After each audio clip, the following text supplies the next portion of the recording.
रामायण कथा पाठ 13। अहल्या की कथा। प्रातःकाल राम और लक्ष्मण ऋषि विश्वामित्र के साथ मिथिलापुरी के वन उपवन आदि देखने के लिए निकले। एक उपवन में उन्होंने एक निर्जन स्थान देखा।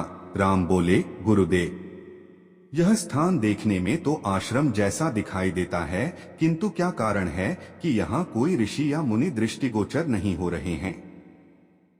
इस पर विश्वामित्र जी ने कहा, यह स्थान कभी महात्मा गौतम का आश्रम था।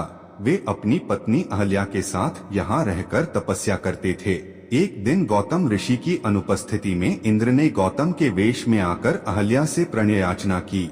यद्यपि अहल्या ने इंद्र को पहचान लिया था, तो भी यह सोचकर कि मैं इतनी सौंदर्यशाली हूँ कि देवराज इंद्र स्वयं मुझसे प्रणय याचना कर रहे हैं, अपनी स्वीकृति दे दी। जब इंद्र अपने लोक लौट रहे थे, तभी अपने आश्रम को वापस आते हुए गौतम ऋषि की दृष्टि इंद्र पर पड़ी। उस समय इंद्र उन्हीं का वेश धारण किए हुए था। तत्काल वे सब कुछ समझ गए और उन्होंने इंद्र को शाप दे दिया। इसके बाद उन्होंने अपनी पत्नी को शाप दिया कि रे दुराचारिणी, तू हजारों वर्ष तक केवल हवा पीकर कष्ट उठाती हुई यहाँ राख में पड़ी रहे। जब राम इस वन में प्रवेश करेंगे, तभी उनकी कृपा से तेरा उद्धार होगा। तभी तू अपना पूर्व शरीर धारण करके मेरे पास आ सकेगी। यह कहकर गौतम ऋषि इस आश्रम को छोड़कर हिमालय पर जाकर तपस्या करने चले गए। आथे राम, अब तुम आश्रम के अंदर जाकर अहल्या का उद्धार करो। विश्वामित्र जी की आज्ञा पाकर वे दोनों भाई आश्रम के भीतर प्रविष्ट हुए।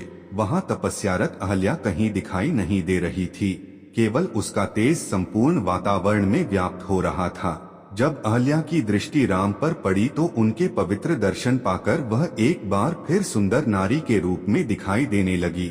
नारी रूप में अहल्या को सम्मुख पाकर राम और लक्ष्मण ने श्रद्धापूर्वक उनके चरण स्पर्श किए। तत्पश्चात उससे उचित आदर सत्कार ग्रहण कर वे मुनिराज के साथ पुनः मिथिलापुरी को लौट आए। आप लोगों को वीडियो अच्छा लगता है तो चैनल को सब्सक्राइब करके जरूर रखें। आगे से पार्ट 14 मिनट सुनने को मिलेगा। नमस्ते।